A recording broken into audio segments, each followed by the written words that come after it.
చాలా రోజులు సస్పెన్స్ తర్వాత పాస్టర్ చింతాడ ఆనంద్ ఎస్సీ హోదా రద్దయింది.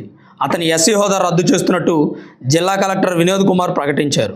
ఈ మేరకు గెజిట్ నోటిఫికేషన్ కూడా త్వరలో విడుదల చేయనున్నారు. పాస్టర్ చింతాడ ఆనంద్ వివాదం మీ అందరికీ తెలిసిందే. ఒక స్థలంలో చర్చి కట్టే విషయం మీద బాపట్ల జిల్లా పిట్టలవానిపాలెం మండలం కొత్తపాలెం గ్రామానికి చెందిన అక్కల రామిరెడ్డికి పాస్టర్ చింతాడ ఆనంద్కి మధ్య గొడవ జరిగింది. ఆ గొడవ కాస్త కేసుల వరకు వెళ్ళింది. అయితే అక్కల రామిరెడ్డిపై pastor Chintada Anand SC ST atrocity case పెట్టాడు.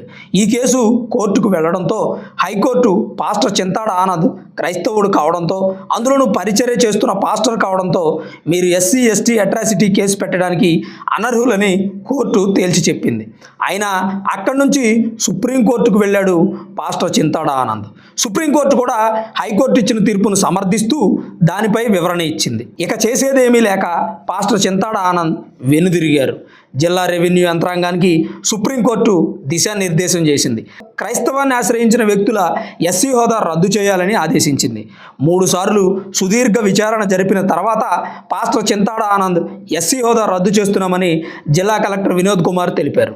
దేశంలో క్రైస్తవాన్ని ఆచరిస్తున్న క్రైస్తవులందరి మెడకు గుదిబండబడినట్టుగా అయింది. క్రైస్తవాన్ని అనుసరిస్తే ఎస్సీ హోదా రద్దవుతుందనే విషయం తెలియక ఇంతకాలం పొరపాట్లు చేసిన వ్యక్తులు పాస్టర్ చింతాడ ఆనంద్ విషయంతో ఒక్కసారిగా ఉలిక్కిపడుతున్నారు.